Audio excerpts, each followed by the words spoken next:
Hello everyone, my name is Dorian and welcome to Nurburgring GP. We are with the BMW M4 GT3. I'm using a fixed setup. Brake bias is at 52.2. If you enjoyed, leave a like, and if you want to see more, then subscribe to the channel.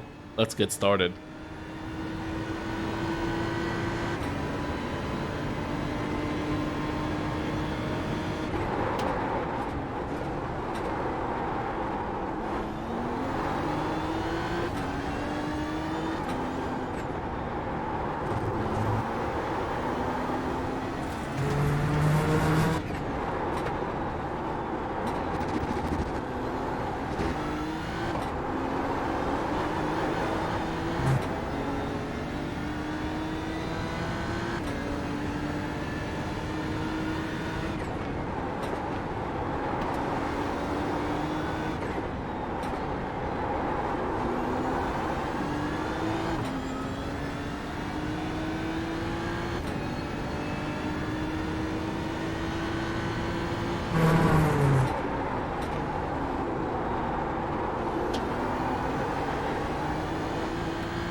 Okay, so we're coming up to turn number 1. We're gonna look for a braking point. Now, with almost any corner here, you really want to take advantage of that full track width.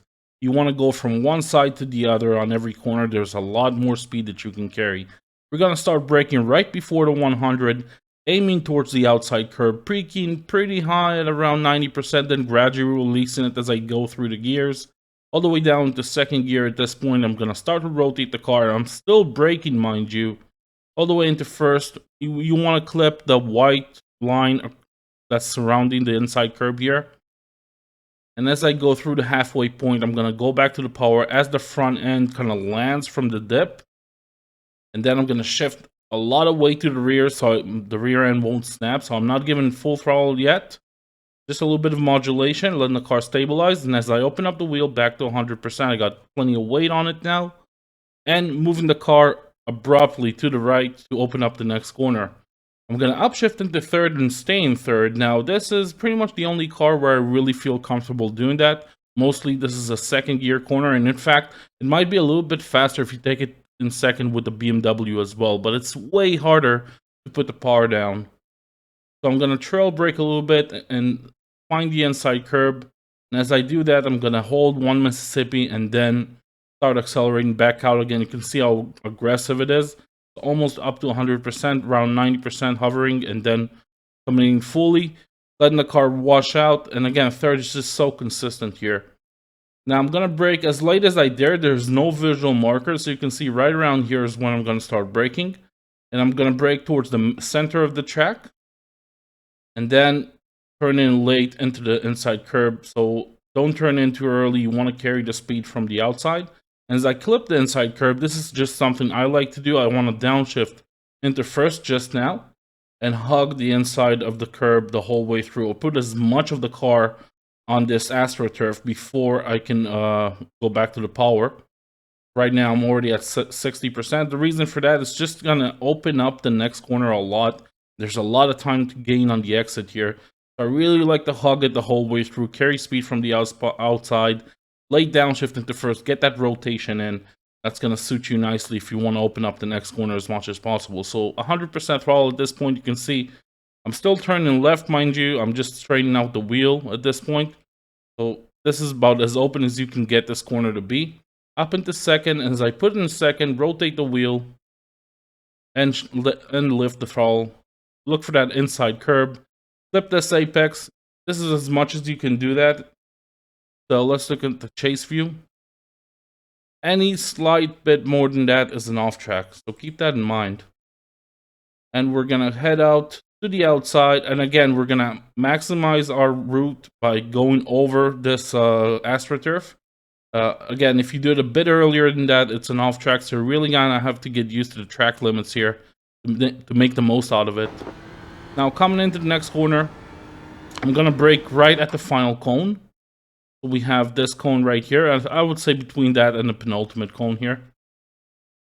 And braking, I don't know, 50%, staying in fourth, don't downshift into third too early, and just now into third as I need max rotation. So if you try to downshift very early into third, the rear could snap.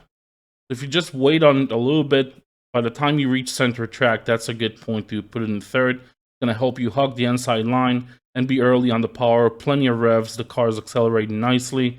You're getting just a little bit of time here. Now you can see I'm exiting center track because I want to, again, push the car to the left to open up the next corner. So I'm doing that.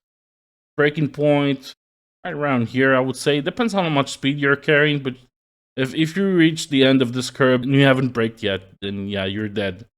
So you're gonna have to kind of make sense on where you need to brake here.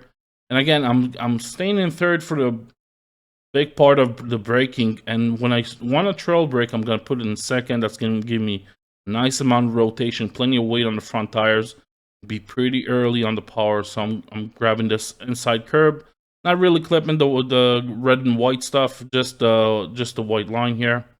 And already at the 100% at this point, plenty of camber here. Use all the AstroTurf on the way out. Even if you clip the dirt just a little bit, it's not too much of a slowdown. And you're through. Now, hugging this inside line, take a nice short route. And I want to start braking on the outside curb here. So right around here, you can see the line is breaking off and becoming straight. Right around this area, so slightly before that is where you want to brake. I'm staying in fourth because I want that braking to happen as early as possible. So I'm braking now, braking very hard, almost to 100%, 90%. Gradually releasing it. This time I'm releasing quite quickly. And into second gear, you want to kind of let the car wash out to the center of the corner and then have a late apex. Right around here, I want to grab this inside curve just a little bit, or maybe just clip the white line. That's going to give me a lot of camber for the exit. The car's going to rotate nicely all the way to the outside, and you're through. Schumacher's S, you can go about it two ways. You can either use the outside curve to open it up a little bit. You can avoid it altogether and it's still fine. I think it's just a force of habit for me.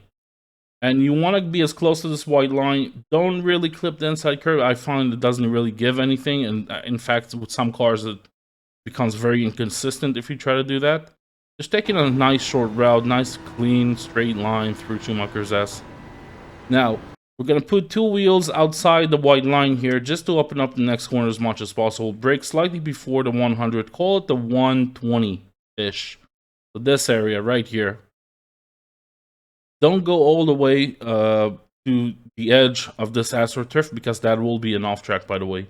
Peaking around 80% very quickly on the release into third gear and clipping this inside curb as much as possible. BMW just handles that perfectly. That's going to set you up nicely for the exit. Already at 100%, just a little bit of modulation on the exit, and you're through. Immediately, no hesitation. I keep turning the car to the left because I want to meet this outside line here, this white line. I kind of treat it like an apex I have to reach every time, because if you don't reach it and you're not using all the track width, you're going to lose a crap ton of time on this corner.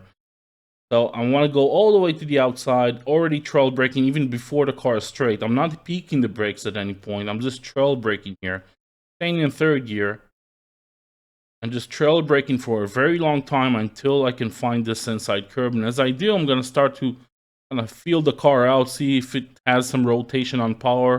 If it decides to rotate nicely, then I'm committing. If it doesn't rotate nicely, I'm going to lift a little bit and let it go all the way to the outside. Use as much of the track as you can, really. Take a nice short route here. I like to stay on the inside. Gives you like 100th. So, you know, you take what you can get on this track. And we're going to brake right at the 100, I would say. Yeah, right here. So as our front bumper reaches the 100, brake very high, 90%. You're going uphill, the car will slow down very quickly. All the way down to second gear. Stay as wide as you can for the entry. So we got the right side of the car, right, I would say, between the white line and the sewage drain here. And then as I start to turn in, I'm going to trail brake. I'm going to release the brakes all the way into this inside curb, still trail braking, trying to rotate the car. And as soon as I reach the inside curb, I need stability. So I'm back on the power, 50%. Settle down, settle down, settle down, open up the wheel, and then back to 100%. Again, going on the second curb here, and 70%, just trying to maintain stability, and as the car lands, back to 100%. Let's take a look at it from the outside. Just take a look at how much road I'm using here. So from one edge to the other, got pretty much all of the car on this inside curb, just trying to open up the second one as much as possible. I got some power for stability. The car stabilizes. It keeps turning left, which is great. It opens up the next corner. I'm going to 100% on this little straight. And again, I'm lifting 4 wheels on the curb, lifting a little bit, and then back to 100% using all of the track available to me. You're going to have to clip the dirt here a little bit if you really want to push the car. Now, final corner. This one is tricky. I find it very difficult. All sorts of lines that you can take. You can put 2 wheels on the curb here. You can put 2 wheels on the curb here. You can avoid the curb altogether, in fact. And all 3 could be very viable. So I guess it depends on how much you're used to the car getting bumpy on entry. Because if you use this much road, right here on the entry, the car will get a little bumpy. And you will need to adjust for that. So if you're not comfortable with that, don't do it. You can find a good line here, even without it. I'm going to peak at around, I don't know, 50%, 45% into second gear, trying to hug it as early as possible. And I'm kind of treating this part like an apex, but it's not really the apex. The apex, somewhere around here. So keep that in mind. You don't want to peak your rotation here. You want to keep rotating the car. That's why I'm not at full throttle at this point. Gonna wait on it a little bit and squeeze it back to 100%. Gonna get some over rotation that's gonna correct the car in a nice straight line. And that's it. That's gonna give us a 154.923.